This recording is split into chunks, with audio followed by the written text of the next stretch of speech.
ሰላም ውድ የቻናሌ ተከታታዮች እንደምን አላችሁ? ደህና ናችሁ ወይ? እኔ እግዚአብሔር ይመስገን ሰላም ነኝ። እንዴት ሰላም ነው? እንዳንተ ሰላም እንድትሆኑ ተስፋ አድርጋለሁ። የዛሬ ደግሞ ለየት ባለ ድራማ መጥቻለሁ። ክፍል 19 ማለት ነው እና በጣም ነው ደስ የሚለው እውነት የወደድኩት ድራማ ነው። መጀመሪያ እንደምታዩት ማለት ነው እዚህ ጋር ድራማው በጣም እሷ በጣም ታማ ነበርና እንደዚህ ከዛ ደም ሰጠቻት። ደም ከሰጠቻች በኋላ ግን ያው እናቷ ድጋሚ ለመስጠት ትለምናት ነበረ። ሀኒ ደግሞ እኔ አልሰጣትም ድጋሚ እኔ እኮ ህይወት አይደል አደጋ ላይ አባቴ ስለማንተው እያለቻት ትናገር ነበር። በጣም ከባድ ነበር፣ እውነቷ ነው ማለት ነው።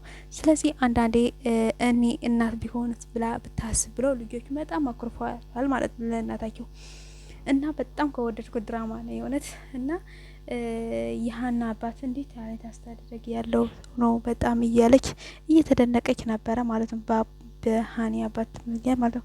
እና ብር ሰጥሻለሁ እኔ ሁለተኛ እንዴት ይሆናል እናቴ እንዴት ይሆናል እያለች በጣም እያለቀሰች ነበረ። በመሀል ላይ ሰላም ነቃች ማለት ነው። ሰላም የሁሉ ስትናገር እየሰማቻት ስለነበረ ለእናቷ በጣም ጠለቻት። ከኔ ራቂ ከኔ ፊቴ ራቂ እያለቻት ምን አደረግኩ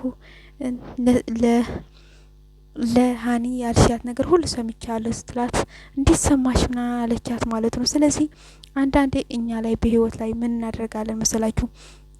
ሰዎች እንዳይነቁፍ ሳይሆን እኛ ህልናችን ላይ ማሰብ አለብኝ። ምክንያቱም አንድ ሰው መስዋዕት ሲሆንልኝ እና ምንድነው ብለን በተለይ ልጁ እንዴ የኔ እህት በሰው መሞት የለባትም ሰው ምክንያት በህይወት መትረፍ የለባትም እያለ እየተናገረ ነበር። በጣም ድንቅ ነው ማነሴ ማለት ነው። እና እኔ በጣም ነው የምወዳቸው ድራማዎቹ እከታተላቸዋለሁ ማለት ነው።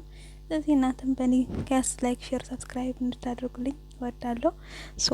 እውነትም ላይክ ሼር ሰብስክራይብ ካደረጋችሁኝ እንደሚያድግ አብረን እናድጋለን ብዬ አስባለሁ። ከዛም እዚህ ላይ ደግሞ ዶክተሩ በጣም እያመሰገነችው ነበረ ሀኒ ማለት ነው። ሀኒ ደግሞ በጣም አመሰግናለሁ እውነት ዶክተር እያለች በጣም እያመሰገነችው ነበረ ማለት ነው። እሱም ተደስቶ እኔ ምን አደረኩልሽ እያለ እንዴ የሁሉ ሚስጥር ጠብቀህልኝ እና በጣም ነው የማመሰግነው እያለችው ሀኒ እያመሰገነችው ነበር። እንዴ ምን አይነት ልጅ ናት እያለ ዶክተሩ በጣም ተገርሞ ነበር። ከዛ በቃ አባቴ ሄዳለሁ አባቴን ስትሄድ አባቷ ቤት አልነበረም እና በጣም ጭንቋት ነበረ። ከዛ ወደ ምሳ መስራት ገባች ማለት ነው። አባቱ ያው ቤተክርስቲያን ስለሄደ አርፍዶ ከሴ ጋር እየመጣ እያለ ለሴ ሊሰርቅ ብሎ አባትየው ስለተራቡ ሊሰርቅ ብሎ ነበረ። ከዛ ለምን ትሰርቃለህ ብሎ አባትየውም ተጣሉትና ከዛ ኋላ መጡ ማለት ነው። እና ደስ የሚል ጊዜ ነበረ ማለት ነው። ከዛ እሱን እንደዛ ብሎ ሲመጣ ማለት ነው እንደምታውቁት ያን ቦታ ላይ ሲመጣ ደነገጠና እንዴ አላደርግም ምናምን ሲል ዝም አለና እንዴት ለምን ትሰርቃለህ እኔ ትቼው ነበረ ምናምን እያለ በጣም ነበረ የሚያሰራ። ከዛ ኋላ እንደዛ እየተባባሉ ማለት ነው። ከዛ ሰው ሄደችና ነፍስ ጋር ሁሉም ሰው ተሰርቶ ምናምን ቆየና መነሴ ነበረ የሰራውም ሰው ምናምን ከዛ ምሳሌ ሰላም ደግሞ ለሀኒ አንቺ ዛሬ ከኔ ጋር ብይ ብላ አንድ ሳህን ላይ ሀኒ ደግሞ ለሰላም እያጎረሰቻት ነበር። ከዛ ምናሴም አጎረሰችና በጣም ደስ አላቸው። ከዛ በኋላ ምናሴና ሰላም አብረው እየተጫወቱ እያለ እናታቸው መጣችና እናታቸው ስትመጣ ወጡ። ለምን ትወጣላችሁ? እኔ ስታይ ቁጭ በል ስለው እኔ ልሄድ ነው ሁለተኛ ነው ብሎ ለእናቱ ነገራት። ለምን ትያለሽ? እናታቸው በጮህ ምን አደረግኳችሁ?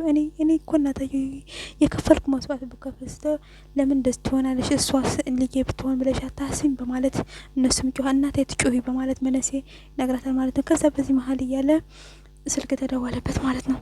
በቀጣይ ፓርት እስከመጣ አመሰግናለሁ።